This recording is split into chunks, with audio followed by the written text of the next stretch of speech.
Warahmatullahi wabarakatuh.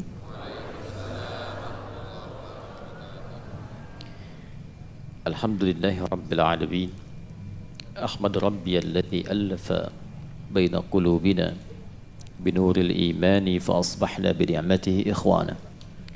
Wassalatu wassalamu ala rasulillahi alladhi bittiba'i sunnatihi syarifati asbahna lil muttaqina imama.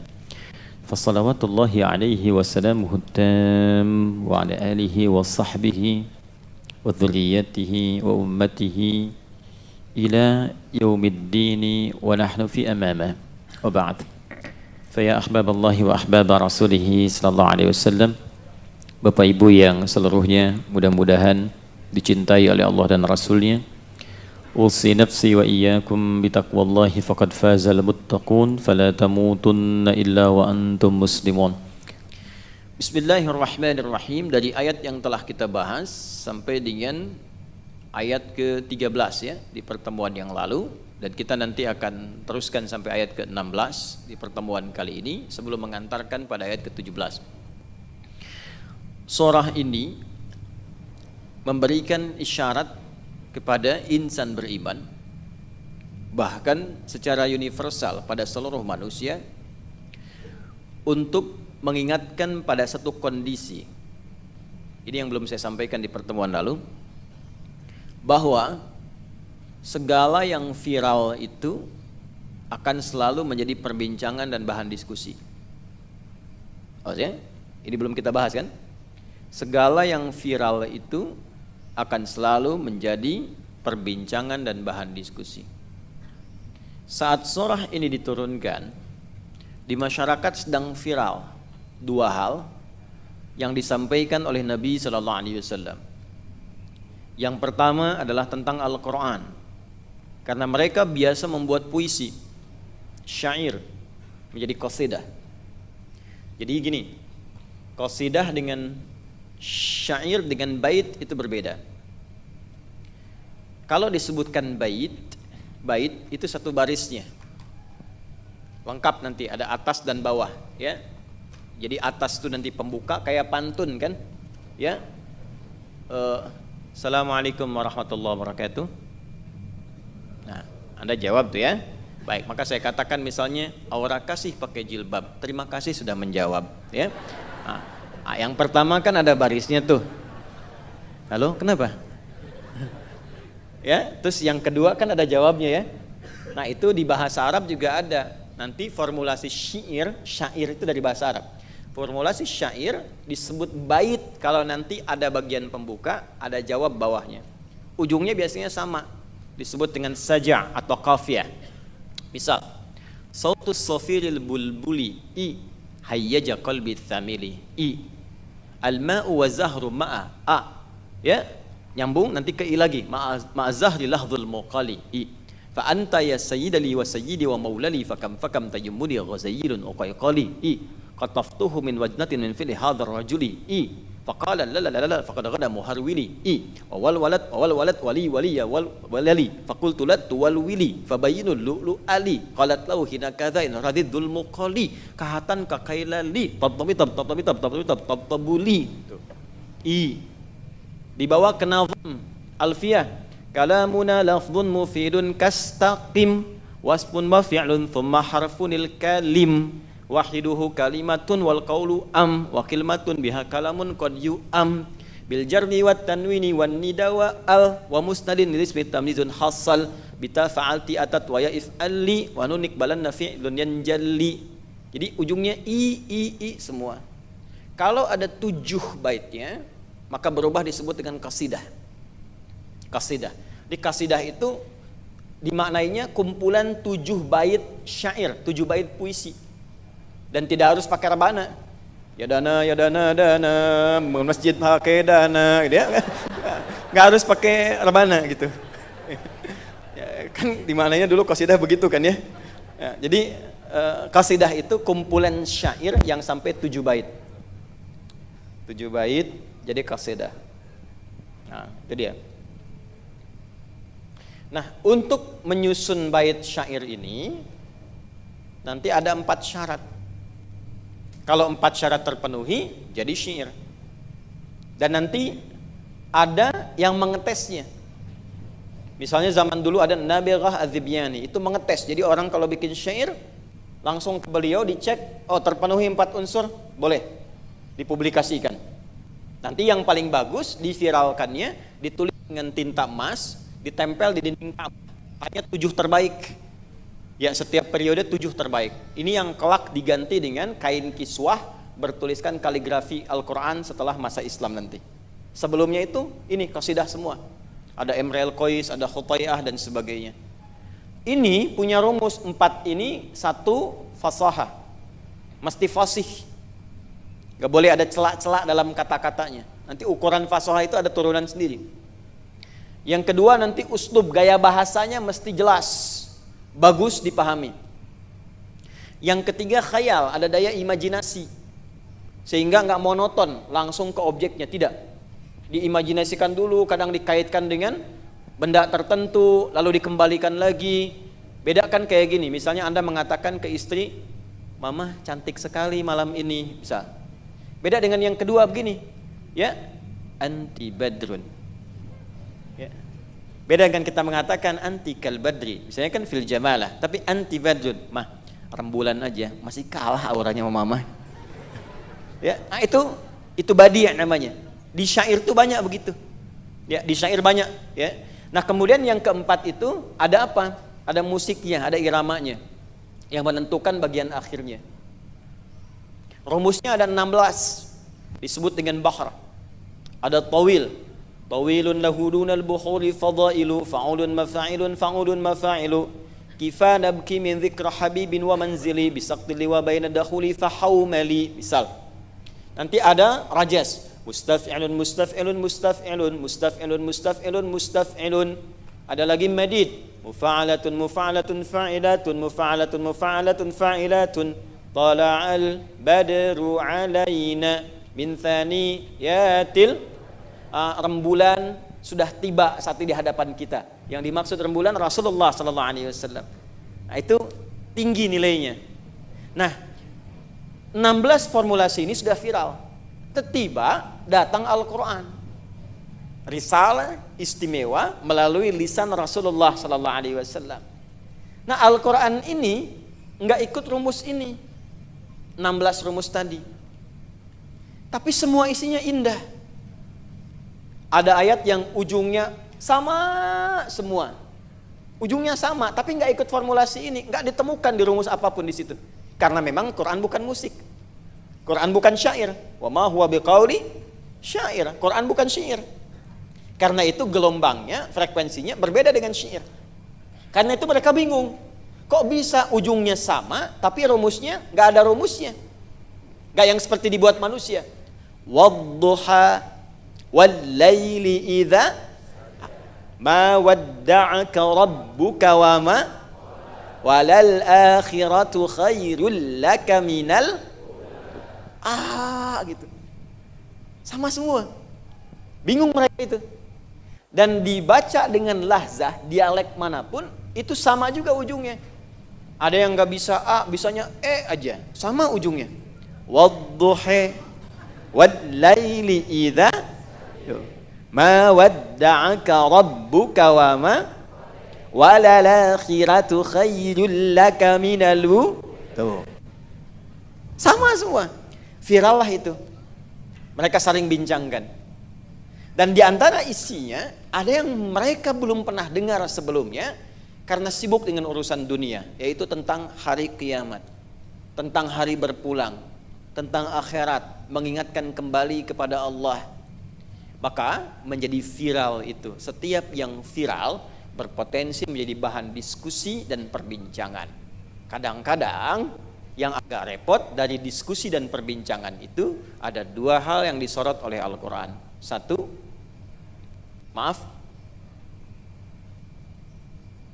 diskusi tanpa argumen yang awal pertama pernah saya sampaikan. Hampa argumentasi sehingga tidak ilmiah. Ya. Yang kedua, ini yang sangat berbeda. Menyoal tanpa alasan, akhirnya jatuhnya pada tuduhan dan fitnah.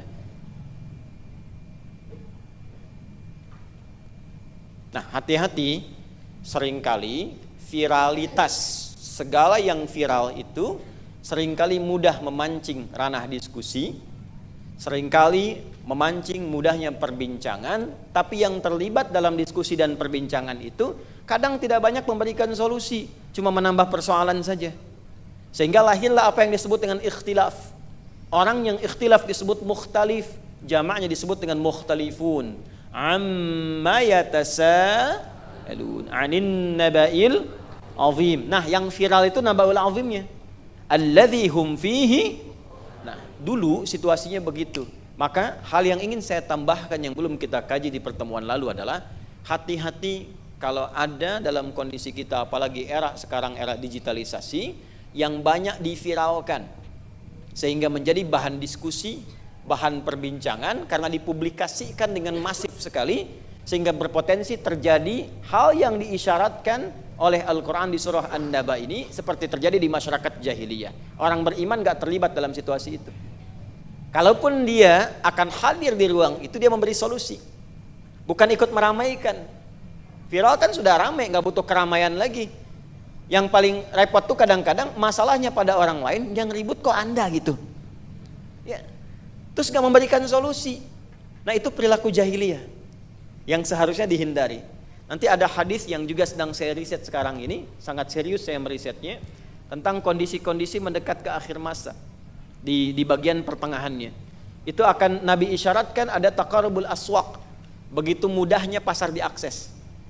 Ya, ada mudah mengakses pasar. Dulu kan datang ya, pakai kendaraan ya, pakai motor, pakai angkot ke pasar, kita belanja. Sekarang keluarkan gadget, tinggal klik datang kan. Hadisnya nyata. Yang kedua, taqarubuz zaman, waktu semakin cepat. Ada akselerasi dalam waktu, cepat sekali, rasanya nggak mudah gitu. Ya, baru kemarin rasanya sekarang sudah terjadi. Kecepatannya sekarang sudah lebih tinggi, sehingga perbedaan waktu itu rasanya mudah sekali. Ya, kita kan dengan Amerika 12 jam. Sekarang jam 9 pagi, di sana jam 9 malam. Tapi tak terasa terbang begitu cepat gitu. Ya, baru terbang, tadi padahal terbang itu siang, kok tiba-tiba baru sebentar udah malam. Ya. Berangkat lagi jadi sore, berangkat lagi jadi pagi. Cepat sekali. Nah, yang jadi fokusnya bukan itu. Bersamaan dengan itu kata Nabi, di era itu ketika terjadi yantashirul fitan wal kadhib.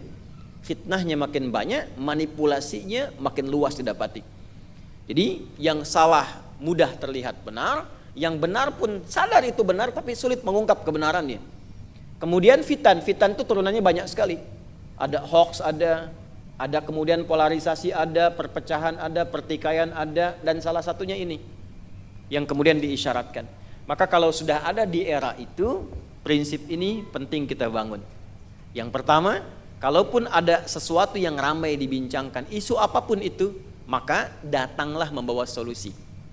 Bukan meramaikan dengan caci maki, bukan meramaikan dengan saling mencela, apalagi meramaikan dengan kosong argumentasi, cuma numpang eksis saja. Itu yang repot. Halo? Kenapa diam begini? Ya, udah ada di alamnya sudah.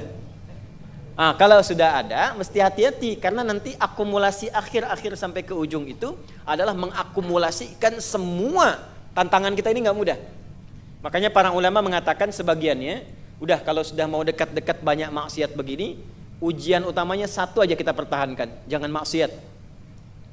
Jangan maksiat. Ada masanya nahi mungkar itu lebih sulit dilakukan dibandingkan dengan amar ma'ruf. Ya, mata gimana caranya nahi mungkar? Bukan cuma amar ma'ruf, ingat nahi mungkar pun ada pahalanya. Anda pulang dari sini atau sedang melihat tayangan nih, buka handphone, ada iklan. Iklannya nggak pantas, itu mungkar. Nah, bagaimana caranya mencegah pandangan dari yang mungkar? Mencegah tuh nahi. Ya, maka palingkan kan? Nah, ketika dipalingkan itu ada pahala. Jadi bukan cuma nonton yang YouTube ceramah, update status yang mulia, itu betul, itu amal ma'ruf. Tapi ada nahi mungkar yang kadang kita lupa bahwa di situ ada pahala. Ketika pandangan dipalingkan dari yang tidak layak dipandang, pahala dituliskan.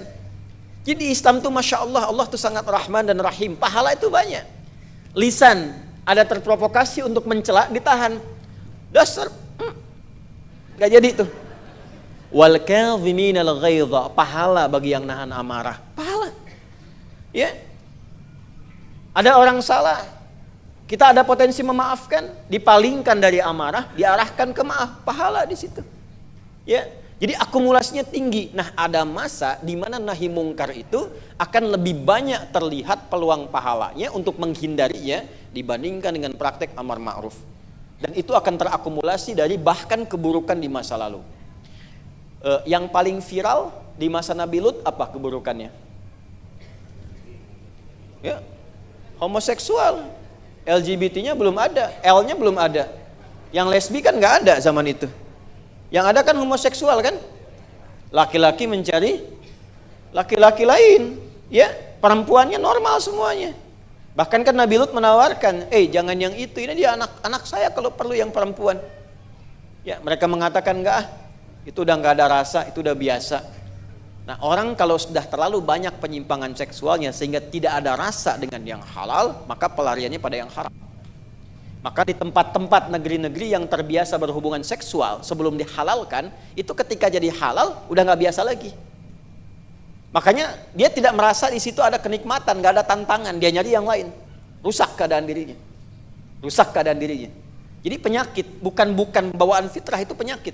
Kalau bawaan fitrah akan merata menjadi bawaan di setiap karakter kehidupan, tapi karena faktor lingkungan, ya, di tempat kemarin saya berkunjung itu dari 10, 9-nya sudah melakukan hubungan seksual sebelum nikah, ya, dan itu jadi karakter, jadi kebiasaan, sehingga ketika menikah pun, atau dia tidak ingin menikah karena khawatir ada beban dalam pandangannya, sehingga terjadilah hubungan demikian, dianggap biasa, pengen tantangan yang lebih, sehingga melakukan terakumulasi tindakan maksiat. Nanti di akhir-akhir mendekat kepada masa-masa itu, tantangan lebih banyak. Kalau dulu cuma homoseksual, sekarang bisa terakumulasi semuanya. Maaf ya, perempuan dengan perempuan ada. Yang lebih dahsyat, yang nggak pernah didapatkan dari sebelum masa ini, adalah merubah identitas diri. Laki-laki jadi perempuan, perempuan jadi laki-laki, boy jadi lady boy, gitu kan? Gimana tuh? Laki-laki jadi perempuan, perempuan jadi laki-laki. Siapa namanya? Nina, Pak. Yang betul, Nina. Nama lengkap Kurniadi. Nama Nia, nama lengkap Kurniadi. Nah, ini akumulasi. Kalau sudah terjadi seperti itu, hati-hati. Tandanya apa? Tandanya tantangan ini lebih banyak akan didapati. Mukhtalifun, ikhtilafnya akan makin banyak. Coba lihat sekarang. Dikit-dikit kontroversi kan? Dikit-dikit kontroversi. Orang kena musibah aja jadi kontroversi. Tuh. Anda keluar dari sini, update status aja, update. Ya, Tanah Kusir cerah hari ini. Komen. Bisa diskusi di komen itu. Padahal kita cuma ngasih tahu cuaca cerah. Terus yang paling menarik gini, yang kita tampilkan info Tanah Kusir, yang dibalas di tanah lainnya. Di sini enggak kok, di sini mendung, di sini badai, di sini itu, ramai akhirnya. Padahal cuma ngupdate satu aja, alladzi hum fihi. Tuh. Nah, ini spirit yang ingin saya sampaikan, bahwa ada eranya kadang hal-hal yang sering viral itu, hal-hal yang sering dipublikasikan akan memancing diskusi dan ruang-ruang untuk diperdebatkan. Kalau masuk ke ruang itu, Anda memutuskan masuk ke situ, maka jangan pernah masuk kecuali memberikan solusi. Satu itu. Yang kedua, punya argumentasi, sehingga tidak numpang eksis ke situ. Ngapain cuman update ngasih emoji senyum gitu ya? Ya, kasihkan sesuatu yang baik, walaupun itu isyarat yang mulia kadang-kadang kita dapatkan demikian. Jelas sampai di sini? Baik, jadi kalau sudah masuk di era itu mesti hati-hati, tantangannya itu tidak mudah, dari ujung kepala sampai ujung kaki, bukan hanya amar ma'ruf. Ketika menghindari nahi mungkar, di situ ada pahalanya. Satu. Kemudian yang kedua, membangun kedekatan lebih dengan Allah. Terutama ketika maksiat semakin besar di hadapan mata dan tidak mudah untuk menghindarinya. Bayangkan sesuatu yang paling tinggi terjadi sehingga membuat kita tercegah dengan cepat dari perbuatan maksiat. Nanti spiritnya kita akan dapatkan itu di ayat ke-17. Contoh begini. Bapak kerja nih Pak di kantor. Ada tawaran suap misalnya. Ditawarkan 10 miliar Pak. Ada fee Pak 10 miliar. Diterima nggak? Kenapa diam? Tidak, katakan tidak. Nggak ada istikharah dalam suap tuh. Nggak ada. Dan jangan dengarkan bisikan yang tidak jelas. Alladzi yuwaswisu fi sudur. Dan nggak usah konsultasi sama yang di rumah. Ya udah putuskan, tolak. Ya kan? Tapi ketika tawarannya naik Pak, nolnya naik Pak, 100 miliar. Tuh, nah yang komen istrinya tuh. Gimana? Memutuskan tidak, itu tidak semudah merumuskannya. Dan mudah, gejolaknya tinggi. Maka dalam kondisi seperti ini, ada dua yang diajarkan oleh Al-Quran. Nanti kita akan pelajari itu. Satu, ulama kita mengingatkan, kalau kita dihadapkan kepada maksiat yang luar biasa tinggi, sehingga tidak mudah mengatasinya, maka puncaknya satu, bayangkan seketika itu kita wafat. Rasakan saat melakukan itu, misal diwafatkan oleh Allah Subhanahu wa taala. Makanya bahasa wafat itu oleh Quran diminta diviralkan. Kul, Muhammad viralkan. Yatawaffakum malakul mautil ladzi wukkila bikum. Quran surah ke-32 ayat ke-11. Paling kanan sebelah bawah di mushaf. Muhammad viralkan. Setiap kalian itu pasti akan wafat, dikirimkan malaikat untuk mengakhiri tugas kehidupan kita. Nah, saat ada dorongan untuk berbuat maksiat yang sulit dihindari, maka puncaknya rasakan bagaimana kalau saat menerima itu diwafatkan oleh Allah. Bagaimana kalau saat berbuat sesuatu yang kotor, bikin hoax, menipu orang lain, memfitnah orang lain, seketika wafat. Dan yang kedua, nanti kita akan lihat di ayat ke-17 nanti. Nanti semua yang terjadi ini akan diungkap dan jadi saksi langsung. Diviralkan langsung dari bendanya sendiri. Di setiap tempat yang kita pijak. Ini nanti karpet ini, ya, tempat ini kita ada, tempat di luar, di dalam, setiap yang kita pijak itu akan bicara, termasuk tangan kaki kita. Mulut dikunci. Al-yauma nakhtimu ala afwahim wa tukallimuna wa tashhadu bima kanu. Semua bicara, termasuk ini. Ini akan bicara ini. Handphone Anda ngetik apa, karpet Anda pernah duduk di situ. Surahnya di Al-Zalzalah. Idza zulzilatil ardu wa akhrajatil ardu wa qala al-insanu yawma idzin. Nah, yawma idzin tuhadditsu akhbaraha. Ada waktunya nanti setiap tempat yang kita pijak akan mengabarkan, menyampaikan, diperintahkan oleh Allah, "Hei, jadi saksi." Semua bicara. Ya Allah, saya pernah diduduki oleh si fulan, ya, untuk mendekat kepadamu dalam suasana ta'lim di hari sekian-sekian. Tampak nanti tergambar semua. Diperlihatkan semua. Faman ya'mal mithqala dzarratin khairan yarah wa man ya'mal mithqala dzarratin. Nah, yang syarran yarah itu dipraktekannya nahi mungkar.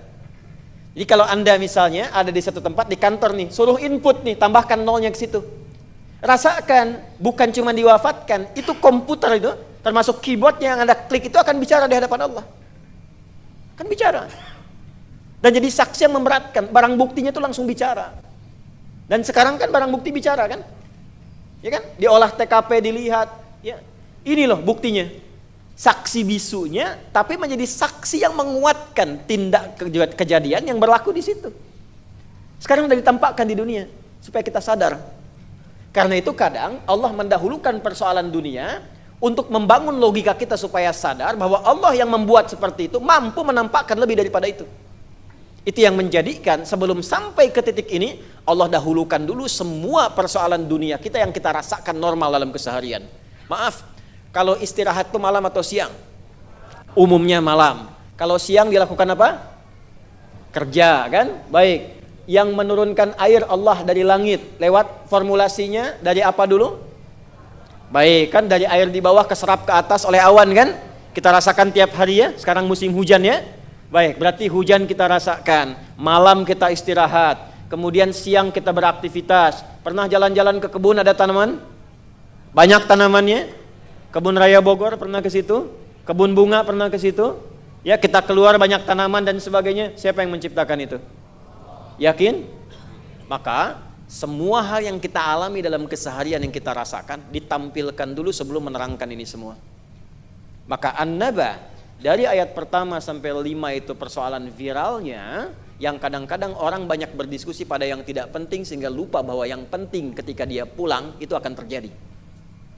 Maaf, berangkat gelap, pulang gelap, cari dunia. Betul, dunia penting, tapi yang lebih penting adalah bekal Anda untuk pulang ke akhirat. Jangan-jangan kesibukan duniawi itu sampai diviralkan dan kadang-kadang banyak berbuat maksiat, lupa memikirkan yang lebih penting, bekal untuk pulang. Jelas di sini? Maka ditampilkanlah persoalan dunia itu dengan argumentasi yang jelas supaya kita ingat Allah yang telah membuat semua sistem hidup dunia itu juga Allah yang sama yang mengatur sistem kehidupan kita saat pulang. Maka kita bacakan A'udzu billahi minasy syaithanir rajim. Ya. Anda ikuti saja ya. Bismillahirrahmanirrahim. Amma yatasaalun.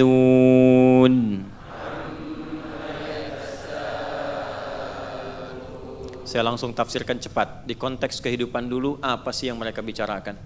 Apa sih yang mereka diskusikan? Apa sih yang mereka obrol-obrolkan? Di konteks kehidupan sekarang, Anda itu banyak diskusikan apa sih? Berdebat masalah apa sih? Berargumentasi apa? Diskusi apa? Sampai dengan diskusi itu melahirkan hal-hal yang kontraproduktif. Saudara akhirnya dipecah, kawan jadi lawan, teman menjadi orang yang bahkan tidak dikenal sama sekali. Ayah nggak kenal anaknya, ibu menjauh dari anak-anak yang bahkan pernah dikandung dan dilahirkannya. Alladzi hum fihi mukhtalifun.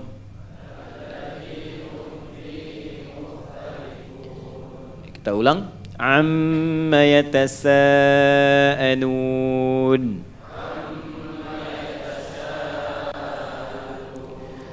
Anin naba'il azim. Alladzi hum fihi mukhtalifun.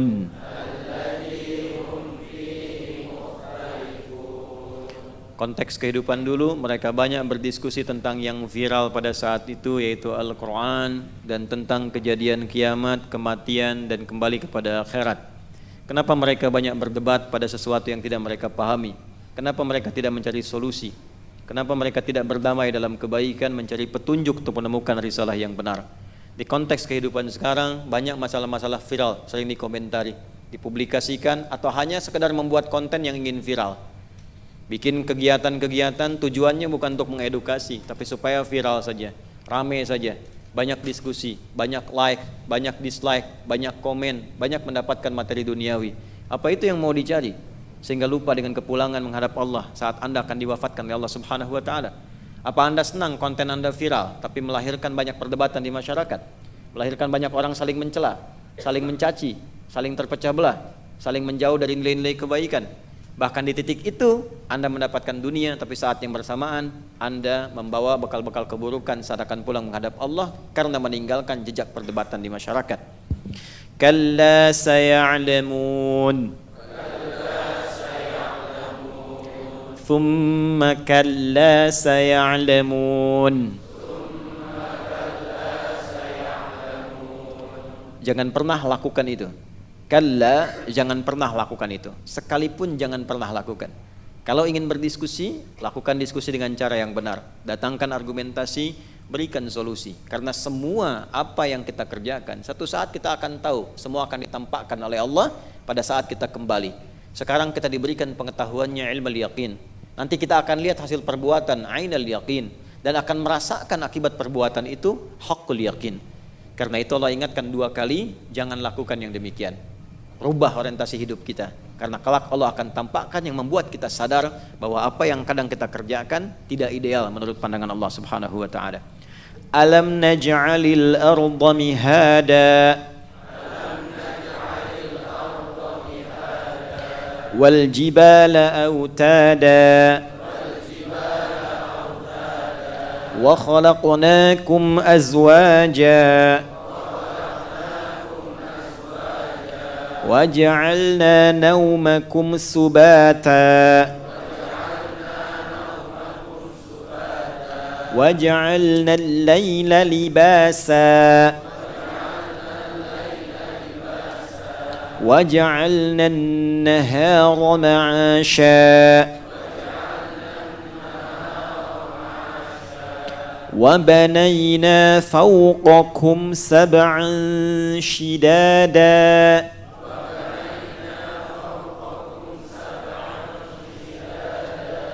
Sekalian berlatih tajwid ya. Kalau 16 ayat ini benar bacaannya, nanti yang lainnya lebih mudah. Karena ditemukan semua di situ. Qaf ketemu kaf saat yang bersamaan. Tha nanti ketemu sin. Ba ketemu ta, tipis-tipis kalau kita terbiasa bacanya benar, kesananya lebih mudah. Wa banaina fawqakum sab'an shidada.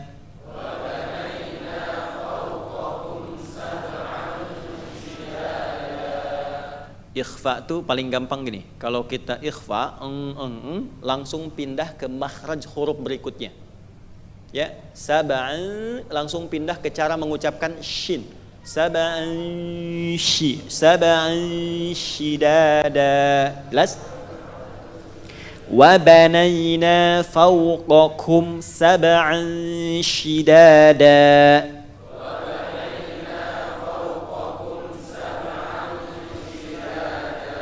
Wa ja'alna sirajan wahhaja.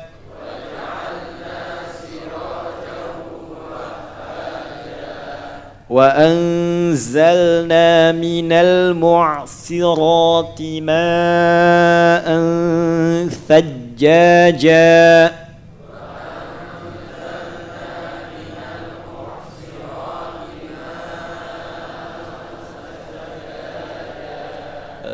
Sod bukan sin, tapi sod itu, maaf sebentar, sod itu tidak manyun, tidak monyong, bukan sod, bukan.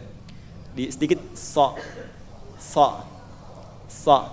Nah, ya, so. Baik. Kemudian sin. Kan? Mu'si bukan mu'si. Jadi bukan mulutnya maaf, manyun ke depan mu'si tidak, mu'si. Wa anzalna minal mu'sirati ma'an thajjaja.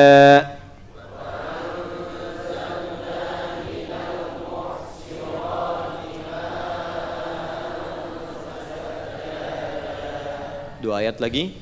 Linukhrija bihi habban wa nabata.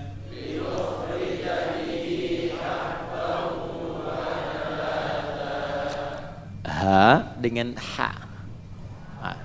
Gini. Ha itu di sini. Ya, rongga bawah. Hamzah, alif, ha di sini. Ha.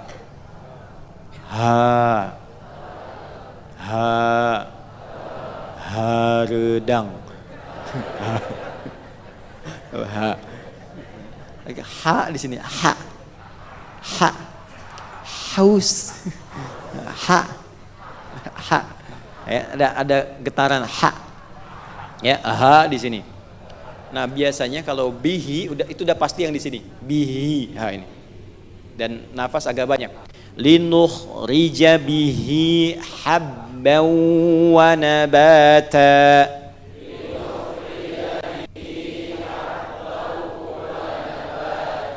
Wa jannatin alfafa.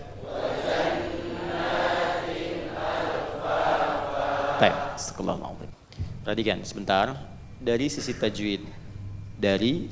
tajwid. Kalau kita mengaji benar ayat 1 sampai 16 saja, maka pokok-pokok makhrijul huruf itu insya Allah khatam. Pokok-pokoknya. Ya, tidak harus Anda teori ini itu, ikuti aja Ustadz bacanya bagaimana, diikuti. Ya, walaupun belum tahu ini ikhfa, ini idhar, ini ikuti aja, baca begini ikuti. Itu insya Allah akan membentuk karakter yang memudahkan kita membaca ayat-ayat yang lainnya. Tinggal nanti gharib muskilah, ana dibaca pendek, ana dibaca panjang. Alaihi jadi alaihu di sebagian tempat. Misal, Itu belajar dulu. Dan di sini sangat indah sekali. Nanti ada sin dipertemukan dengan ta, kan mirip-mirip tuh. Ada ha besar dengan ha kecil, ya. Linukhrija bihi, ha besar. Langsung ha kecil, habba wa nabata, ba ketemu ta. Kalau kita berlatih terus 16 ayat, latihan sebulan ya. Untuk ke depan ya. Baca yang benar, terus dengarkan. Ini kan kalau diurutkan paling cuma 3 baris. Kalau diurutkan panjang gitu, panjang 3 baris. Saya kasih waktu sebulan untuk menghafalkan ya. Sepakat? Ya, harus sepakat, tidak ada pilihan. Ya. Saya tidak meminta Anda memilih kan? Baik ya. Kadang dalam hidup itu memang tidak ada pilihan. Kalau memang itu baik, tidak harus memilih. Jelas? Halo, jelas? Kalau jelas berarti itu memang password untuk masuknya. Baik ya? Ya. Mana panitia? Tim kita aja nanti tolong musyrif ya. Bulan berikutnya ada musyrif yang nanti untuk ikhwan, untuk akhwat. Jadi pas mau masuk, mau duduk, setoran dulu ya. Baik. Pastikan lebih awal dan mohon saya dibantu supaya saya tidak mengajar di luar. Ya. Jadi maksud di luar tuh di sana gitu ya. Masuk. Dan jangan jadi beban. Aduh, kumaha ieu teh katanya. Jadi susah mau ikut kajian. Bukan, ini motivasi. Ya, usahakan dulu, paksa diri kita, dapat berapa? Alhamdulillah. Jadi misinya begitu, dari 16 kan kalau saya bilang 16, nyangkutnya kan jelas. Ya kan? Bisa 15, 12, 11, 10. Tapi kalau saya bilang apalin 3 ya, tuh, atau apalin 2, nyangkutnya terlalu jauh. Jelas ya? Halo? Atau saya mau bantu ajarin doa? Baik ya. Tapi tenangkan dulu hatinya. Jadi kalau mau Quran itu dia hanya hadir ke hati yang tenang. Jadi kalau sedang gelisah, tenangin dulu baru baca Quran. Ini para penghafal Quran nih, jangan menghafal dalam keadaan gelisah. Pikiran sedang gak enak sana sini tuh, berhenti dulu, berdoa dulu, minta ketenangan. Ya Allahumma hawwin alayya qalbi, ya Allah mohon tenangkan hatiku. Allahumma hawwin alayya qalbi, ya Allah mohon tenangkan hatiku. Dia udah tenang, udah enak, baru mulai. Nah nanti di antara doa yang mungkin mempercepat ya sampai ke pemahaman, misalnya sampai juga dengan keingatan, ada misalnya salah satu kita ambil yang dari Nabi, itu yang dibacakan kepada Ibnu Abbas yang pernah saya sampaikan juga. Allahumma faqihni fid din wa 'allimni at-ta'wil. Lalu setelah itu ikhtiar. Ya. Allah bisa atau bisa Anda mengambil kalimat dari Quran surah ke-54 ayat 17, ayat 22, ayat 32, ayat 40. Ya, ketika Allah menyampaikan walaqad yassarnal Qur'ana lidzikri fahal mim muddakir. Nah, ambil dari situ menjadi kalimat doa. Anda ucapkan Allahumma yassir li ya adzikra. Allahumma yassir li adzikra. Allahumma yassir li adzikr. Ya Allah, mudahkan aku untuk mengingatnya. Jadi ketika Allah mengatakan walaqad yassarnal Qur'ana lidzikri, Anda balik dengan minta, ya Allah, yassir li adzikra. Jelas? Jadi ketika misalnya sedang sulit, Allahumma yassir li adzikr, Allahumma yassir li adzikr, Allahumma yassir li adzikr. Terus tenangkan hatinya. Lalu ikhtiar. Ya, memaksa diri kita untuk maksimal. Ya. Paham ya? Baik. Nah, kalau kita sedang pengen ikhtiar yang serius, paling singkat doanya. Ya. Bismillahirrahmanirrahim. Allahumma paksain ya, paksa. Dipaksa supaya optimal. Jadi satu perjanjian kita ayat 1 sampai 16 ya, bulan depan. Baik. Tadi sudah saya sampaikan di awal apa yang sedang mereka diskusikan. Kenapa banyak berdebat? Kenapa banyak berbincang? Bahkan sampai ke ruang-ruang publik. Bahkan sampai menjangkau ke sisi-sisi perdebatan. Kenapa selalu banyak yang diviralkan? Untuk apa memviralkan sesuatu yang banyak hanya diperdebatkan saja? Yang banyak dibincangkan tapi tanpa mendapatkan solusi. Dan orang datang tidak membawa solusi, bahkan tidak punya argumentasi. Kata Allah, jangan sekali-kali lakukan itu, karena berpotensi melahirkan pertikaian yang lebih besar, berpotensi yang melahirkan madarat yang lebih tinggi. Semua itu akan diungkap, kata Allah, di hari kiamat, dan khawatir ketika menjadi beban saat pulang. Yang menyampaikan ini adalah Allah, Tuhan yang sama, yang memberikan semua fasilitas kehidupan yang kita nikmati sampai saat ini. Alam naj'alil arda mihada. Sekarang kamu tinggal di bumi. Kata Allah, siapa yang membuat bumi itu? Anda katakan Allah. Siapa yang menjadikan Anda nyaman di bumi? Anda katakan Allah. Wal jibala autada. Anda mendaki gunung, gunungnya kokoh jadi pasak bumi. Anda lakukan itu. Anda jalan-jalan, bahkan naik ke atasnya, menikmati udaranya. Lalu Anda ditanya, siapa yang membuat itu? Anda jawab Allah. Lancar Anda katakan Allah. Bumi, Allah yang membuatnya. Gunung, Allah yang menjadikannya pasak. Anda nikmati. Anda punya pasangan. Wa khalaqnakum azwaja. Pasangan Anda cantik, Andanya ganteng, indah, nyaman, baik. Anda ditanya, siapa yang menciptakan dia? Anda katakan Allah. Anda beristirahat di malam hari. Wa ja'alna al-laila libasa. Lalu tanyakan, siapa yang menciptakan malam? Anda jawab Allah. Anda bekerja di siang hari, Anda beraktivitas di siang hari, banyak dilakukan. Anda ditanya, siapa yang membuat? Anda jawab Allah. Kita dapatkan hujan, hari ini hari-hari hujan. Lalu Anda lihat awannya, ditanya, siapa yang menciptakan awan? Anda katakan Allah. Anda dapati buah-buahan di rumah. Datang ke tukang buah, Anda dapatkan banyak ragam buahnya, Masya Allah. Ditanya, siapa yang membuat itu? Anda jawab Allah.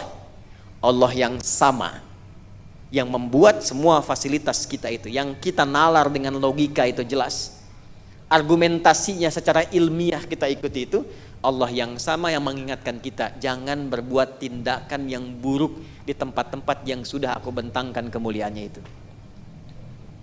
Jangan banyak kotori tempat yang indah itu. Jangan rubah kenikmatan hidup itu dengan tindakan-tindakan yang kontraproduktif, dengan banyak berbuat maksiat, sehingga hidup kalian pun tak nyaman di tempat yang nyaman itu. Aku sudah buat bumi yang nyaman, tapi kenapa engkau berbuat yang tidak nyaman? Sehingga seakan-akan setiap tempat dipijak itu jadi nggak enak. Coba deh Bapak Ibu kita rasakan bareng-bareng ya. Saat ada hal yang kita rasakan nggak enak, nggak nyaman, karena masalah yang dibuat sendiri, iri hati, dendam, dengki, perselisihan, tempat-tempat yang netral kan jadi nggak enak kan? Yuk ketemuan yuk. Di mana? Di Pondok Indah. Ah enggak ah. Kenapa? Nggak enak. Padahal tempatnya enak sebelumnya, tapi karena ada masalah di situ jadi nggak enak. Yuk ke masjid fulan yuk di sana. Enggak ah. Kenapa? Nggak nyaman. Padahal sebelumnya biasa aja di situ. Karena ada kejadian yang dilakukan dan itu membuat tidak nyaman, tempatnya yang nyaman jadi ikut gak nyaman. Kata Allah, aku mendesain semua itu dalam kebaikan, tapi tindakan kita sebagai hambanya kadang-kadang melampaui batas dan menjadikan semua kenikmatan itu menjadi tidak nyaman. Spirit keduanya. Maka kalau kita ingin eksis di setiap tempat dengan nyaman dan baik, berperilakulah yang mulia. Orang yang baik itu, dia akan menikmati setiap keadaan yang baik di setiap tempat yang ia singgahi. Kemanapun pasti akan nyaman, akan tenang. Dan di antara sifat kebaikan itu, jangan banyak melibatkan diri pada yang tidak penting. Kalau tiba saatnya, banyak masalah-masalah diungkap, Anda yang tidak bermasalah, jangan melibatkan ke dalam suasana itu kalau nggak punya solusi. Bin husnil islamil mar'i tarkuhu ma la ya'ni. Kebaikan, keislaman seseorang itu diantara cirinya meninggalkan segala yang tidak penting dalam hidupnya. Kalau ada tayangan yang nggak penting, nggak usah dilihat. Kalau ada bacaan yang nggak penting, nggak usah dibaca. Kalau ada yang didengar yang tidak penting, nggak usah didengar. Ada tempat yang nggak penting, nggak usah disinggahi. Nanti tempatnya tutup sendiri. Dan nggak usah diviralkan. Ini sudah nggak penting diviralkan. Jadi ramai, akhirnya banyak orang terlibat maksiat di dalamnya. Itu spiritnya. 2. 3. Ya, ini udah dapat berapa nih? Banyak sekali nih. Ya. 1, kita simpulkan dulu ya. Orang Islam itu adalah orang yang suka menghadirkan solusi dalam setiap kehidupan. Poin pertama ya. Itu dulu. Dan ini akan diuji Bu, Pak. Bapak kalau pulang dari kantor cerita, kadang cerita masalah. Ibu pun di rumah cerita masalah kan? Itu. Masalah itu diciptakan bukan ingin membuat kita bermasalah, tapi untuk mematangkan karakter hidup kita menuju jalan-jalan kebaikan. Dan ini ketika disebutkan, pasti pemicunya akan diciptakan. Supaya kita dapat merumuskan hal yang menjadi karakter kehidupan kita ini. Manusia solutif. Datang dengan jawaban. Satu. Dua, menjadi muslim itu, orang Islam itu, saat yang bersamaan, maka dia juga memiliki karakter argumentatif yang mencerdaskan. Cerdas. Jadi muslim itu pasti pintar. Cerdas. Kalau bicara punya argumentasi. Ya. Kalau diskusi punya alasan, terukur. Apa yang mau dibicarakan nih? Baca dulu. Lihat referensinya. Diskusinya nyambung. Jadi kalau kita bicara apapun, punya basic datanya, punya cara argumentasi yang kuat, sehingga apa yang dibincangkan itu semua punya makna. Karena itu kalau kita melacak hadis-hadis Nabi SAW, kita lihat kebiasaan para sahabat, bahkan mereka ngobrol ringannya, bahasa anak sekarang kongko-kongkonya aja, itu yang dicarinya itu ini, yang punya solusi dan yang mencerdaskan. Di zaman Nabi, sosok yang paling mencerdaskan dan punya solusi siapa? Ya Nabi. Nabi kan? Makanya mereka kalau punya waktu senggang pun ingin ngobrol santai, yang diburu Nabi. Gitu. Di Al-Arba'in itu nomor hadis yang kedua ya. Di hadis Muslim nomor hadis yang ke-8. Hadis tentang iman, Islam dan ihsan. Ya, an Abi Hafs Umar bin Khattab radhiyallahu ta'ala anhu qala, "Bainama nahnu julusun 'inda Rasulillah sallallahu alaihi wasallam, ittala 'alaina rajulun shadidu bayadu thiyabi, shadidu sawadi sya'ri, ya la yura alaihi atharu safari wa la ya'rifu minna ahadun, fajalasa ila an-nabiy sallallahu alaihi wasallam fa asnada rukbatayhi ila rukbatayhi wa wada'a kaffayhi ala fakhidhayhi fa qala ya Muhammadun akhbirni 'anil Islam." Saat kami duduk santai bersama Rasulullah, duduk santai, bainama plus kata kerja, bainama jika ditambahkan dengan kata kerja verb, maka kata kerja yang dimaksudkan tidak terlalu serius, santai. Bainama, kata kerjanya apa? Bentuknya memang kata benda, tapi sifatnya pekerjaan. Julusun. Saat kami sedang duduk santai. Anda bayangkan ya, duduk santai aja, yang dicari adalah sosok-sosok inspiratif, solusif, yang mencerdaskan. Artinya apa? Gaul dengan orang cerdas. Anda kalau dapat kerja baru di kantor, petakan mitigasi. Siapa nih teman-teman Anda di kantor? Cari partner yang ngasih solusi. Cari yang cerdas, bergaul dengan yang cerdas, meningkatkan kualitas kecerdasan kita. Terbawa suasananya. Dan cara berargumentasinya akan terukur, terbawa. Cara diskusinya terbawa, cara bersikapnya terbawa. Ya, dan yang menghadirkan solusi pada nilai-nilai kebaikan. Dalam Islam disebut saleh. Cari teman yang saleh. Waktunya sholat yang ingatkan, akhi, ayo sholat dulu. Ya, bagaimana kalau sedang ngetik wafat tuh? Sambil bercanda, tapi nikmat.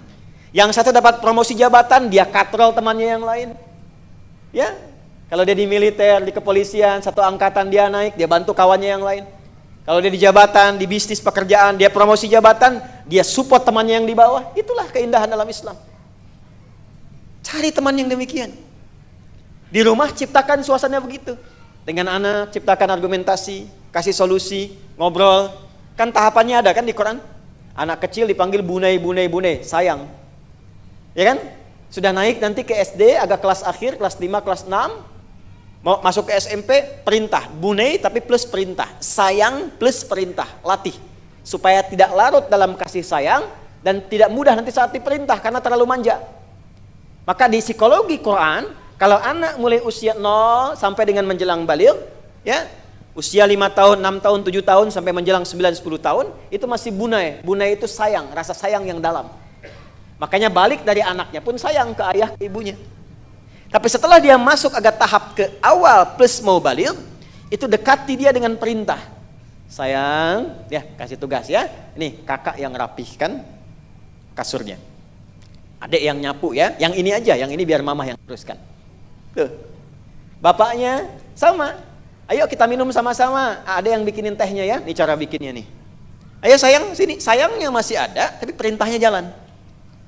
Sehingga apa? Sayangnya diimbangi dengan kedisiplinan dia untuk siap melakukan sesuatu. Kalau perintah tidak pernah diberikan di masa itu, nanti manja anaknya. Di situ aja levelnya. Tapi ketika sudah sampai di masa balighnya, apa yang terjadi? Diskusi berjalan. Sayangnya masih ada, perintahnya ada, dikurangi ini, diskusinya yang berjalan. Argumentasinya. Coba lihat. Nabi Yusuf diskusi dengan siapa? Ayahnya. Nabi Ismail diskusi dengan siapa? Ayahnya. Dan ngobrol. Kadang-kadang ada anak yang sudah matang cara berpikirnya, nggak bisa diperintah lagi. Begitu diperintah dia berbalik. Ya, ayo nak ke masjid. Apa-apa aja belum siap-siap. Kan? Ayo mandi dulu. Mama dari tadi belum mandi. Tuh, udah balik tuh. Maka dekati dengan yang ini. Ya, ada anak yang ke ayah, kadang anak yang curhat. Ya, saya melihat matahari dan rembulan serta 11 gemintang hormat kepada aku. Apa maknanya ayah ya? Kadang-kadang anak curhat sama bapaknya atau sama ibunya. Maka kalau sudah seperti itu, dia sudah mulai bisa berargumentasi, kasih solusi. Sebaliknya, kadang ada ayah yang bisa men-share apa yang bisa dijadikan bahan diskusi dengan anak, dengan kondisi tertentu seperti Ibrahim alaihissalam dengan Ismail alaihissalam. Inni ara fil manami anni azbahuka fanzur madza tara. Nah, bapak malam tuh mimpi dan dua-duanya mimpi tuh. Nabi Yusuf ke ayahnya, Yakub mimpi, ya alaihi wassalam. Nabi Ibrahim ke anaknya mimpi. Di Quran itu lengkap, bab mimpi aja ada. Tafsir mimpi itu ada. Ada itu, di Quran tuh lengkap sekali. Ya, bapak tuh mimpi semalam. Masalah mimpi cerita nih, kita ngobrol aja ya nak ya. Ya bunayya, sayangnya dulu. Supaya apa yang disampaikan itu dengan rasa sayang, bukan tuntutan, karena ke hatinya akan beda bu. Pak maaf, tidak bermaksud mengajari ya. Perintah yang turun dari orang tua, ayah atau ibu kepada anak dengan tuntutan itu beda dengan perintah yang keluar dari jiwa sayang. Sampainya ke hati juga. Tapi kalau cuma tuntutan jadi beban, malas dia. Disuruh melulu dari kemarin juga begitu. Dan ketika dikerjakan gak akan sempurna. Maka masuk dengan sayang, ya bunaya. Sayang, Masya Allah, sudah besar ya anak papa sekarang. Hebat nih, luar biasa. Sini, kita ngobrol. Inni ara fil manami anni azbahuka. Papa tuh di mimpi nyembelih kamu.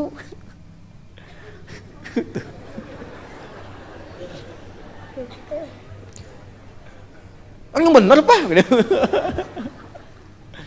Coba gimana menurut Nana? Ya, menurut kakak gimana? Bohong itu. Anak sekarang ya. Baik. Tapi lihat jawabannya Ismail alaihissalam. Ketika dipanggil bunai, jawabannya abati. Ya abatif'al. Jadi ada abi, ada buya, ada abati, itu beda. Ada ummi, ya, ada muya, ada amati, itu beda. Kalau abi itu panggilan hormat. Abi itu panggilan hormat. Buya panggilan sayang. Bisa jalur biologis atau ilmu. Bisa jalur biologis nih, ada ayah panggilan sayang kita Buya misalnya. Jalur ilmu seperti Buya Hamka. Beliau bukan ayah saya secara biologis, tapi karena kita sayang dengan beliau dan dengan keilmuannya, dengan adabnya, kita panggil Buya Hamka. Hormat kita dengan bentuk sayangnya. Kalau kita gabungkan sayang dengan hormat menjadi abati. Abati. Perhatikan, ketika ayah memanggil anak ya bunai, anak ke ayah ya abati. Kata Ismail alaihissalam, ya abatif'al, ya ayah, demi hormat dan sayang nanda kepada ayah, cepat kerjakan sekarang. Itu pasti wahyu. Karena ayah Nabi. Saya ingin katakan dua hal. Satu gini, maaf ya, kita sedikit perdalam. Maaf sekali, Nabi Ibrahim itu, walaupun Nabi, Rasul, tugasnya banyak, luar biasa, ke setiap tempat beliau merantau, tapi tidak pernah putus perhatiannya pada anaknya. Ditengokin tuh, tinggalnya di Palestina, Ismail tumbuh di Mekah, ditengokin bagaimana perkembangannya, bergaul dengan siapa, ya siapa tetangganya, menikah nanti dengan siapa, siap dipastikan semua. Sehingga ketika ada perasaan itu, ya perhatian yang dalam itu, rasa di anak pun ada feedbacknya kepada ayahnya. Makanya di Quran Pak, dialognya sering kali terjadi anak dengan ayah, jarang dengan ibu. Silahkan cek, anak ayah, anak ayah, anak ayah. Kenapa? Karena ibu itu udah pasti di rumah. Ayah tuh jarang di luar, di dalam rumah, sering di luar rumah. Karena sering di luar rumah, Quran tuh ngasih pendidikan. Bahasa gampangnya begini, kamu kan cari rezeki untuk ke rumah, ya kan? Jangan sampai pencarian kamu di luar melupakan yang di rumah, sampai nggak ada interaksi sekali sama dengan yang di rumah, sehingga lupa, nggak pernah nanya, nggak pernah lihat, nggak pernah diskusi, nggak pernah ngobrol, sibuk di luar. Padahal di luar tuh mencari untuk ke dalam, sehingga anak-anak itu mencari identitasnya keluar rumah. Maka dialognya sering banyak dengan ayah, tidak dengan ibu. Seakan memberikan kesan sesibuk-sibuknya di luar. Jangan sampai menghambat komunikasi dan perhatian kepada anak, sehingga anak mencari perhatian di luar dan mencari figur lain selain ayahnya. Gitu ya? Yang paling menarik apa? Ketika itu terjadi, ayah sedang kerja nyusun meninggikan Ka'bah, anak lihat, "Pa, mau bantu ya?" Padahal belum balik. Nabi Ibrahim dapat perintah tinggikan pondasi Ka'bah, ditinggikan oleh beliau. Begitu pijakan pertama membangun sesuatu yang baik disebut maqam. Maka sekarang kita dapati maqam Ibrahim. Di titik itu kakinya berpijak untuk membangun Ka'bah, meninggikan kembali. Di sudut lain anaknya datang, belum balik itu, bawa batu. Batu bahasa Arabnya hajar. Disusun-susun, ikut pengen bantu, belum balik, Pak. Bantu ya. Disusun jadi bagian disebut hijar. Kalau jadi ruang tempat disebut hujrah. Bagian itu diviralkan dan diabadikan sampai sekarang dengan nama Hijar Ismail. Pertanyaannya, kok bisa anak ini membawa sesuatu untuk bantu ayahnya dalam pekerjaan yang tidak relatif mudah? Kenapa? Karena ayah seringkali mendampingi dia dalam diskusi dan kesehariannya, dalam kesibukan yang ia kerjakan dalam tugasnya. Masih punya waktu. Coba pulang ke rumah.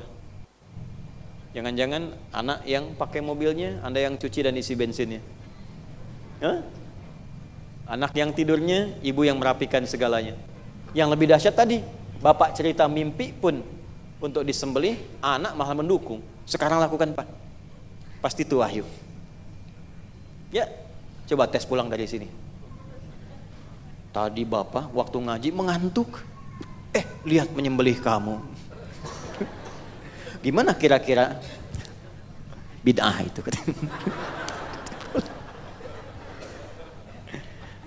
Di antara poinnya. Nah, maka saya ingin katakan kembali, yang menciptakan semua keindahan itu Allah. Dan jadilah muslim yang solutif satu. Dua argumentatif. Yang ketiga, saya cepat. Ayat 1 sampai 16 saya ringkaskan. Yang ketiga, menjadi muslim itu selalu ilmiah. Nih, dasarnya ilmu. Dasarnya ilmu. Makanya dalam Islam, ilmu itu kedudukannya penting, bahkan letaknya setelah iman. Adam alaihissalam saat pertama diciptakan, bekal pertamanya apa? Ilmu. Al-Baqarah ayat 31, wa 'allama Adam al-asma'a kullaha. Semua diajarkan ilmu dulu. Iman tanpa ilmu itu mustahil. Iman itu bersanding dengan ilmu. Bagai dua sayap. Ya, sayap kanan dan kiri, kanannya iman, kirinya ilmu. Itu keduanya. Jadi kalau burung sayapnya satu bermasalah, nggak bisa terbang. Sama, iman dan ilmu itu bagi orang Islam itu melekat. Iman saja, ilmu bermasalah, itu mungkin akan idealis, tinggi. Tapi boleh jadi itu mengantarkan dia pada perbuatan yang keliru. Ya Allah, saya dulu banyak salahnya. Saya tobat ya Allah. Besok saya akan mulai rajin sholat. Gak apa-apa besok subuh, saya 4 rakaat. Ya setobat-tobatnya tetap 2 Joni, gitu kan. Fardu. Ya. Yang paling bahaya itu sudah jauh dari agama, tobat kosong, imannya dicas, bagus imannya dicas, tapi ilmunya nggak ada. Kamu harus bertobat. Tuh lihat tuh objek itu yang menyingkirkan Islam, harus dibom itu, hancurkan itu, masuk jadi doktrin. Itu yang paling bahaya. Ilmu yang lemah mengantarkan seseorang bukan hanya pada perbuatan maksiat yang mencelakakan, tapi bisa menjerumuskan ke jahanam tanpa pernah bisa keluar darinya. Itu yang bahaya. Sama, ilmu tanpa iman jadi bahaya juga, karena bisa merusak. Ya, saya sedikit share ya. Saya mau bagi rahasia, tapi di antara kita aja ya. Dan saya belum pernah sampaikan dimanapun, baru di sini ya, eksklusif. Saya hapus dulu ya. Bismillah. Boleh ya? Alhamdulillah. Saya tuh ya Pak, Ibu, ke Amerika terbang hampir 24 jam. Di sana saya datang sendiri, terus ceramah, nulis sendiri, pulang sendiri. Sampai ke sini sama. Masya Allah. Gak apa. Tenang ya. Alhamdulillah. Ya Allah. Semoga saya Allah rahmati antum ya. Semuanya. Iya ya, nggak apa-apa. Masya Allah. Kapan lagi antum punya amal? Semoga Allah lipatkan pahala antum ya. Dan ampuni dosa-dosa yang cuma bisa mengaminkan antum ya. Alhamdulillah, jazakallah khair. Alhamdulillah. Masya Allah. Yes. Mungkin di antara semua amalan yang pernah antum kerjakan ini yang mempercepat ke surga ya, ngapus. Insya Allah. Jazakallah khair. Cukup? Baik. Yang ini cukup barangkali. Ya.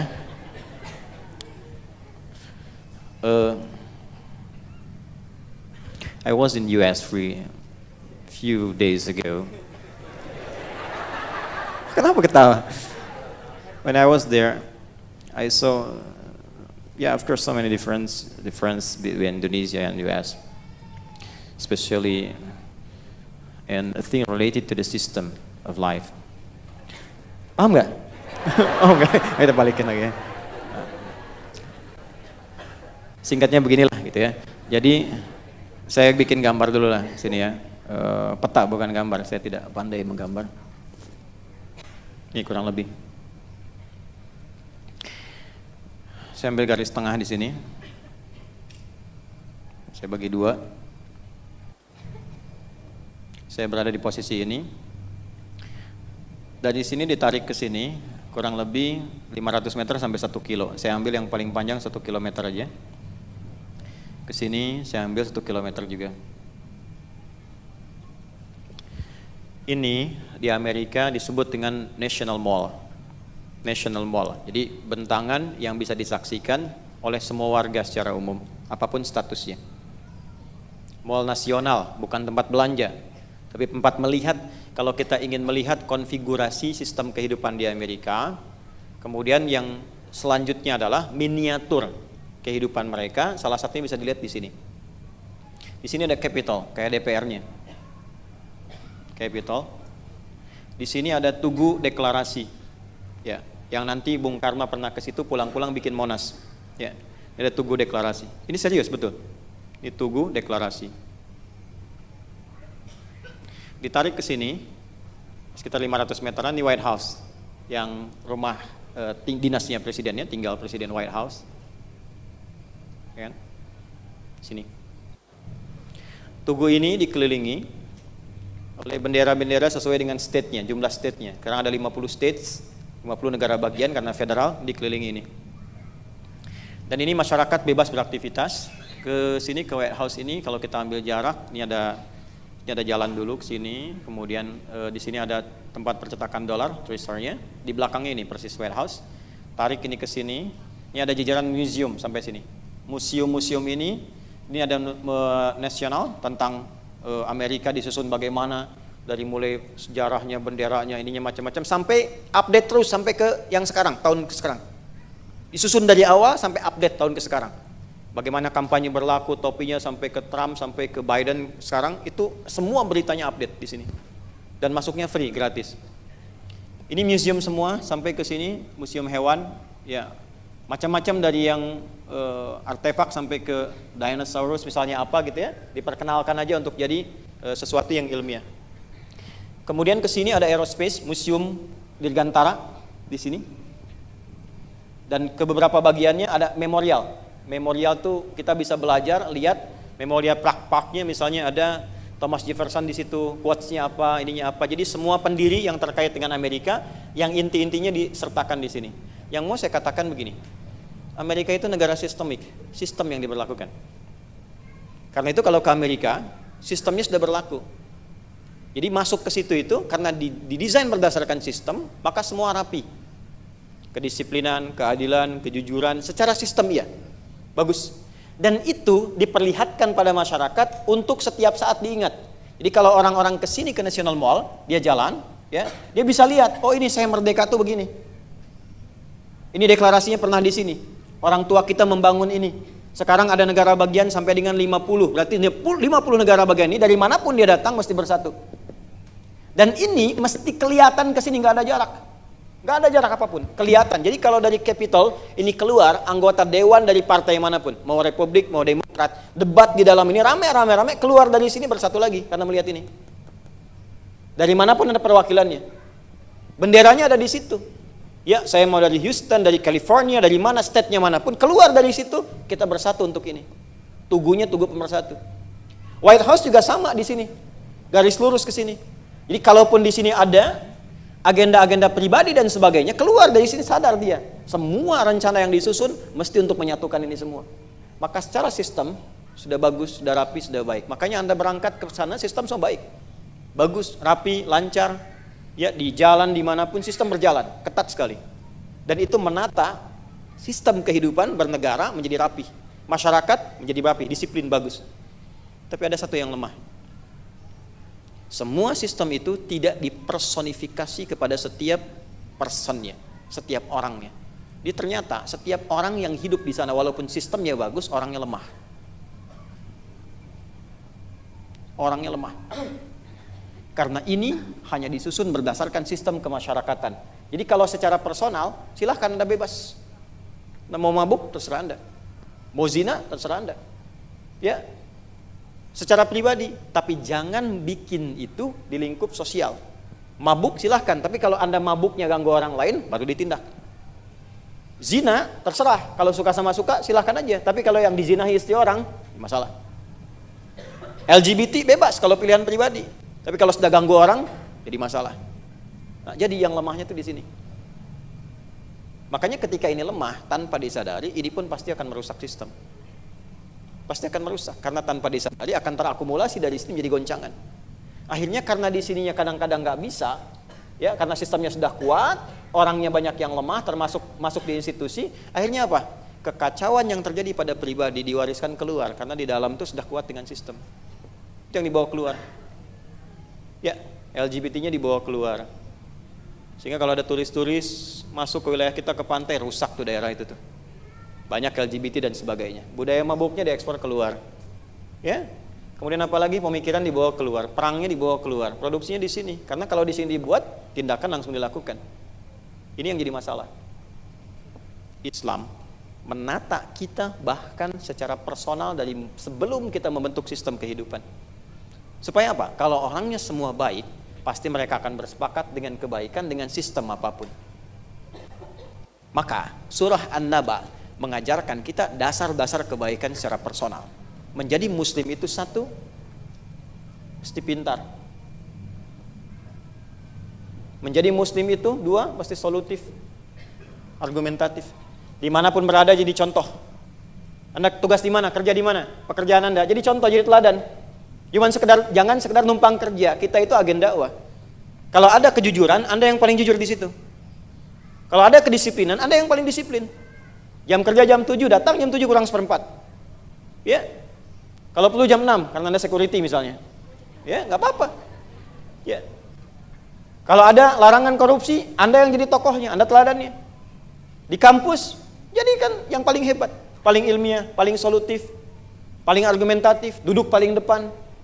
Tanya yang nggak paham, masuk dengan keluar mesti beda. IPK 4 keluar, moralnya bagus. Ideal. Itulah muslim. Dan yang terakhir riset. Dan riset ini sangat luar biasa. Makanya ketika Quran mengingatkan kita dengan istilah-istilah, perhatikan diksinya. Wa anzalna minal mu'sirati ma'an thajjaja. Ya.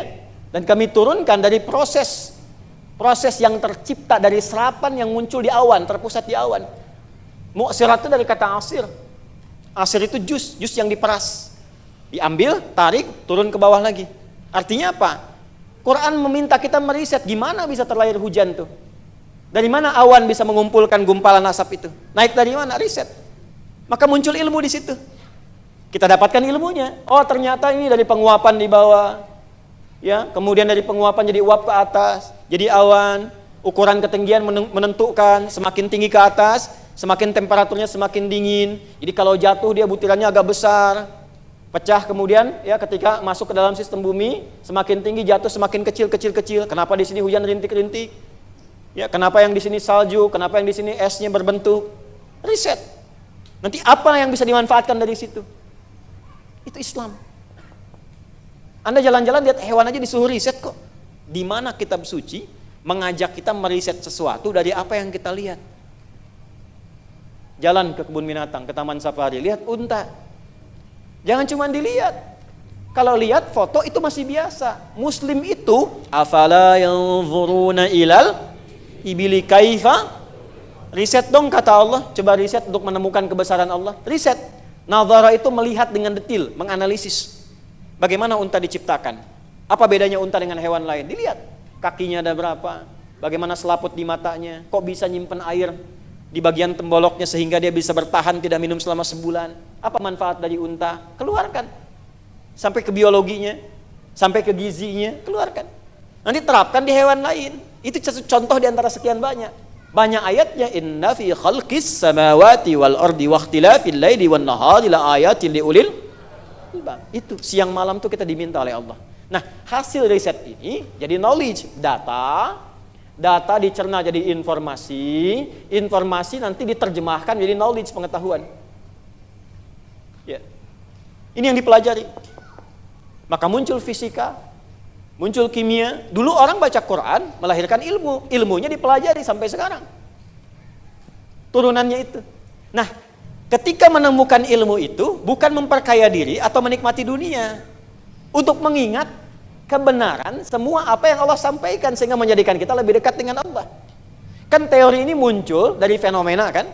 Ada fenomena diamati, dari diamati ada data, ada informasi dicerna jadi pengetahuan, muncullah teori. Nah, ilmu ini ketika sudah dapat teorinya harus menjadikan kita lebih dekat dengan Allah. Kenapa? Karena adanya ini pun untuk mendekatkan diri kepada Allah. Kan pertanyaan balik. Siapa yang mencipta langit ini? Siapa yang mencipta bumi? Siapa yang bikin matahari? Kita masih bertanya kan? Makanya untuk mempermudah pertanyaan itu ada ilmu. Ilmu ini ditemukan berdasarkan riset. Orang Islam itu mesti pandai riset. Riset, perbanyak riset. Nanti ilmu yang dihasilkan padukan dengan iman. Begitu iman ketemu dengan ilmu, tinggi derajat kita. Quran surah 58 ayat ke-11. Yarfa'illahu alladhina amanu minkum walladhina utul ilma darajat. Tapi kalau larut dalam pengetahuan saja, ujung-ujungnya banyak masalah. Imannya nggak dibawa. Ilmu aja. Nih, data aja, informasi aja.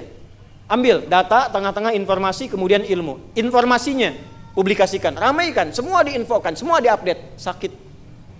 Yang ada perdebatan. Ilmu dibanggakan, ada kemajuan. Sistem teknologi ini hebatnya, Amerika hebat. Sistemnya, teknologinya, militernya, macam-macamnya. Mohon maaf, mensejahterakan tidak? Membahagiakan tidak? Tidak ideal. Ya, jadi balikan ke diri kita. Jadi saya ingin katakan bahwa kadang-kadang apa yang dibanggakan oleh sementara orang hanya kebanggaan semu dalam konteks keduniaan. Sementara hatinya rapuh. Dan Islam menawarkan yang ideal. Hatinya kuat, perilakunya baik, ilmunya juga mantap, dan hasilkan maslahat dari itu semua untuk membangun bangsanya. Dan inspirasikan ke banyak orang. Itulah Muslim. Muslim yang benar itu pasti mencintai negaranya, bangsanya. Dari situ tularkan kebaikan kepada tempat lain. Membuka kebaikan sehingga bisa dinikmati oleh setiap kalangan disebut fatah namanya. Makanya kita kenal Fathu Makkah, Fathul Andalus. Gak pernah disebutkan ekspansi. Gak ada ekspansi di Islam. Selalu pembukaan, membuka negeri ini jadi baik. Islam masuk ke Spanyol, Iberia tuh Spanyol dengan sebagian Portugal, bukan malah hancur, jadi maju, jadi peradaban. Dibangun itu. Adil, merata, bangun, menginspirasi. Islam masuk ke Nusantara dinaikkan statusnya. Ya, jadi makin maju, makin bagus, koinnya Banten sampai ke Inggris di abad ke-18. Dan luar biasa. Nah, maka sebagai Muslim dan kita dilindungi oleh undang-undang, praktekkan nilai-nilai ini. Keimanannya bagus, ke masjidnya bagus, sholatnya bagus, akhlaknya bagus, cerdas, gali potensi yang mencerdaskan, banyakin riset dan perkuat ukhuwah. Ini kan banyak nih teman-teman. Kenapa Anda nggak punya database saling bersaudara? Kan ini profesinya beda-beda ini, nggak sama semua. Coba berapa banyak yang pedagang di sini, pebisnis? Kenapa nggak saling berkenalan? Lalu bangun jaringan, kuatkan satu dengan yang lainnya, saling mengisi. Di situ Anda bisa bikin praktek zakat yang benar, infak yang benar. Itu dibangun sehingga makin kuat, makin sama-sama bareng-bareng. Kalau sendirian capek. Ya, tapi perbaiki diri. Datang cas iman lagi. Ini yang kuliah nih. Kan banyak nih adik-adik di mana kampusnya bisa beda-beda. Kenapa nggak saling kenalan, saling mengisi? Terus saling share, bikin buku sama-sama. Ya, punya harapan yang sama-sama, tuliskan dari sekarang capaiannya apa ke depan. Punya visi, itulah Muslim. Itulah spirit An-Naba ayat 1 sampai dengan 16 itu. Bukan cuma kita bisa membacanya, tapi bisa membawa spirit itu dalam kehidupan kita. Setelah itu bangun bangsa sama-sama. Ya, tegakkan, cintai, bangun saling menghormati, Ya, saling memuliakan dan inspirasikan keluar dengan nilai kebaikan. Itu yang dimaksudkan, negara menjamin kemerdekaan tiap-tiap penduduk untuk memeluk agamanya masing-masing dan beribadah menurut agama dan kepercayaannya itu. Pasal 29 ayat kedua. Nah, kalau sudah seperti itu, atau maaf, masih belum sadar dengan itu semua walaupun sudah disampaikan, kata Allah, ingat ya, satu saat kau akan berpisah dengan dunia ini. Jadi kalau terlalu sibuk dengan dunia, kerja lagi, bangun ini, bangun itu, berangkat gelap, pulang gelap, kamu akan berpisah. Kalau sudah tiba waktunya yang pasti terjadi, apa yang kamu siapkan? Berpisah dalam bahasa Arab disebut dengan fasal. Waktunya disebut dengan yaum. Pasti disebut dengan miqat. Inna yaumal fasli kana miqata. Ayat ke-17 ya. Hei orang-orang yang sibuk dengan dunia, yang saking banyak sibuknya kadang sering berselisih, sering berdebat pada yang tidak penting, diskusi pada sesuatu yang tidak bermutu, gak nyari solusi, cuma bikin konten untuk viral saja, rame-rame bikin perpecahan. Sampai kapan itu mau dilakukan, kata Allah? Sampai engkau lupa dengan akhiratmu. Maka bawa kesuksesan duniamu untuk kebahagiaan akhiratmu, karena satu saat engkau akan berpisah dengan apa yang selalu engkau sibukkan itu. Inna yaumal fasli kana miqata. Nah, ketika perpisahan itu terjadi, info apa yang Allah kirimkan kepada kita supaya kita siap-siap. Itulah indahnya Islam. Jadi mau pisah sama dunia pun ada ilmunya. Diberikan kepada kita supaya kita siap-siap. Saat itu terjadi, kita sudah siap menghadapinya. Ya. Nah, sekarang pertanyaannya, apa yang harus kita siapkan dari rumusan Al-Quran ketika perjumpaan kita dengan fase selanjutnya itu terjadi? Itu yang insya Allah kita akan bahas di pertemuan berikutnya. Ya. Jadi kita cukupkan dulu untuk pembahasan kali ini. Kesimpulan dari ayat 1 sampai 16. Yang pertama, Al-Quran mengajarkan kita untuk selalu menyibukkan diri pada hal-hal yang penting. Saya ulang ya, Al-Quran mengajarkan kita untuk selalu menyibukkan diri pada hal-hal yang penting, yang mendukung kesuksesan dan kebahagiaan hidup kita. Kedua, Al-Quran mengisyaratkan kepada setiap muslim untuk membentuk karakter dan kepribadian, satu, solutif. Yang solutif artinya dimanapun dia hadir membeli solusi, bermanfaat. Khairun nasi anfa'uhum linnas, itu dalil hadisnya. Yang kedua, pribadi yang ilmiah dan argumentatif, artinya diisi dengan ilmu yang mendukung setiap argumentasinya. Dan yang ketiga, gemar meriset untuk mendekatkan diri kepada Allah. Bukan sekedar riset, mendekatkan diri kepada Allah. Oh, bintang nih kelihatan terang, yang ini kenapa enggak? Diriset, ilmunya ada. Setelah tahu, sadar siapa yang membuat ini? Allah, lebih dekat dengan Allah. Subhanaka ma khalaqta hadza batila. Ya Allah, hanya Engkau yang mampu mencipta ini. Tahajudlah dia, sujudlah dia. Wa kharrus sujada. Baru dia sujud. Itu poin yang 3. Dan yang keempat, larangan Al-Quran untuk melibatkan diri pada segala hal yang tidak penting, yang memicu perselisihan. Larangan Al-Quran untuk melibatkan diri pada segala hal yang tidak penting, yang berpotensi memicu perselisihan. Yang kelima, nah ini nih yang era-era sekarang. Larangan Al-Quran untuk sengaja membuat konten-konten yang viral yang memicu perselisihan dan pertikaian. Jadi kalau Quran disyaratkan pasti terjadi itu. Pasti terjadi. Saya aja ceramah kayak gini, kadang-kadang habis ini ada potongan terus dikasih gambarnya lagi ini kan orang macam-macam, kadang nunjuk orang sebagainya hanya untuk cari viewer aja. Ya. Hati-hati ya, hati-hati. Nah, itulah kesimpulannya dari ayat 1 sampai 16. Dan yang terakhir ini jembatan ya, jembatannya. Al-Quran mengingatkan dengan kuat agar tidak terlalu sibuk dengan dunia, sehingga lupa dengan bekal,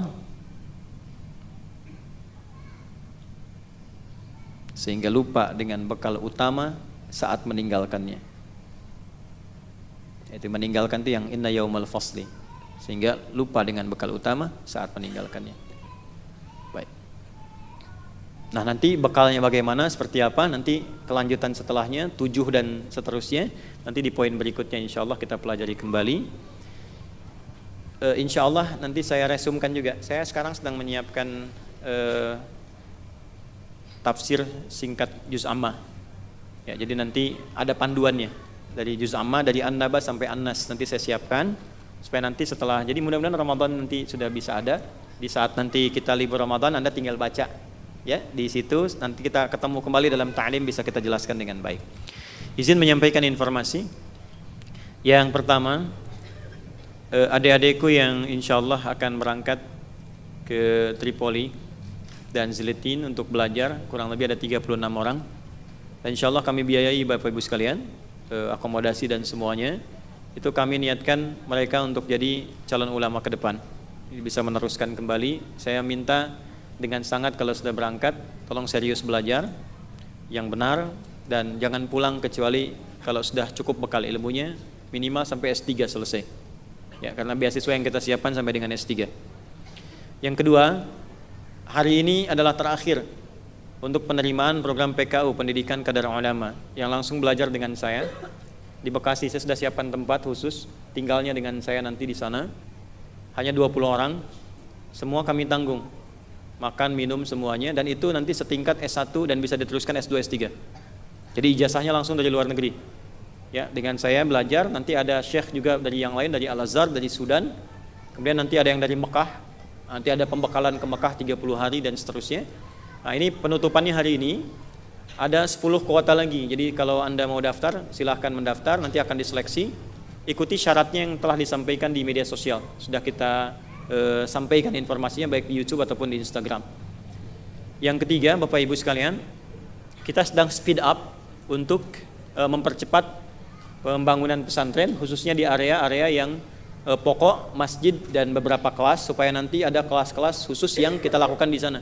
Karena saya nggak terbiasa dengan kajian-kajian kayak di hotel misalnya ya, berbayar atau apa, saya nggak biasa begitu. Walaupun mungkin yang lain punya segmennya sendiri, saya senangnya kalau saya bisa lakukan, saya lakukan gitu. Nggak konteksnya duniawi. Jadi saya pengennya kalau itu udah jadi, nanti ada beberapa belajar ke sana, tinggal berapa lama dan gratis. Karena kan yang bangun kita semua gitu. Ya, kecuali hanya untuk makan, cuci misalnya, Anda silahkan lakukan atau cari sendiri. Dan saya menginginkan semua bisa berjalan untuk semua niatnya ibadah. Jadi bisa merasakan apa yang sudah dibangun. Insyaallah kita punya target di Ramadan ini, lantai satunya bisa selesai untuk masjid sehingga bisa dipakai i'tikaf. Ya, kemudian juga di yang lainnya kelas ada yang selesai sehingga 3 gedung bisa dipakai nanti untuk ta'lim pertama sebelum santrinya muncul. Karena santri baru bisa masuk tahun 2024. Kami bikin santri Bu, diterimanya Pak Ibu dari KB, TK, SD baru masuk sana. Jadi nggak bisa langsung ke sana. Ya, kecuali nanti memenuhi kualifikasi. Jadi masuk sana itu langsung 30 juz. TK kita 5 juz. Ya, SD-nya 30 juz. Di wisuda di Mekah, di Madinah. Baru nanti kembali masuk pesantren untuk diisi ilmunya. Jadi kalau nanti mau langsung masuk ke situ, dari sekarang menghafal Quran dulu 30 juz. Ya, untuk bisa masuk. Karena itu hanya terima 40 orang. 40 orang dan semuanya untuk ulama, nggak ada yang lain. Dididik untuk jadi ulama, dan insya Allah kami sedang nabung untuk menyiapkan gratis. Jadi nanti nyambung sampai ke atas S1, S2, S3 sampai ke atasnya. Kita mau ibadah gitu ya, bukan bikin tempat bisnis. Jadi kita mau ibadah, dan itu legasi saya terakhir mungkin yang kita bangun. Nah, ini muridnya, nanti calon guru ke depan saya kirim keluar. Jadi kalau saya meninggal mereka teruskan.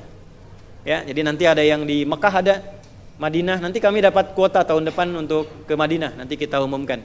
Ya, di Jamiah Islamiyah. Di Ummul Qura kita ada, di Al-Azhar ada, di Sudan ada sekitar 30-40 orang, di Tripoli ini akan berangkat 36 orang. Jadi begitu pulang, di Tripoli itu ada satu kampus yang Zilitin namanya Asmaria, itu kuat banget. Dimasuk situ itu semua jurusan mesti hafal Quran, bacaan dan tulisan. Ya, nah kita sekarang kirimkan kurang lebih ada 30 orang untuk ke sana. Ya, dan mudah-mudahan saat pulang nanti mereka sudah kuat Qurannya, nanti bisa mengajar di sana. Dan kita buka bimbingan terbuka nanti. Nanti pasca Ramadan akan ada program satu rumah satu hafidh.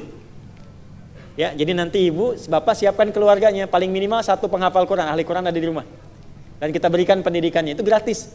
Ya, saya enggak cari dunia, nanti kita cari tempat sama-sama belajar di situ. Nah, ini tempatnya yang mau saya siapkan, karena kalau ke hotel kan mesti bayar gitu. Ya, dan ini kesannya kajian di hotel gimana gitu. Kalau untuk saya itu nggak terbiasa, mungkin sebagian biasa. Saya senang ke daerah terbuka, kemana, kalaupun kita mesti sewa sesuatu disewa. Tapi kalau udah punya tempat kan nggak usah sewa.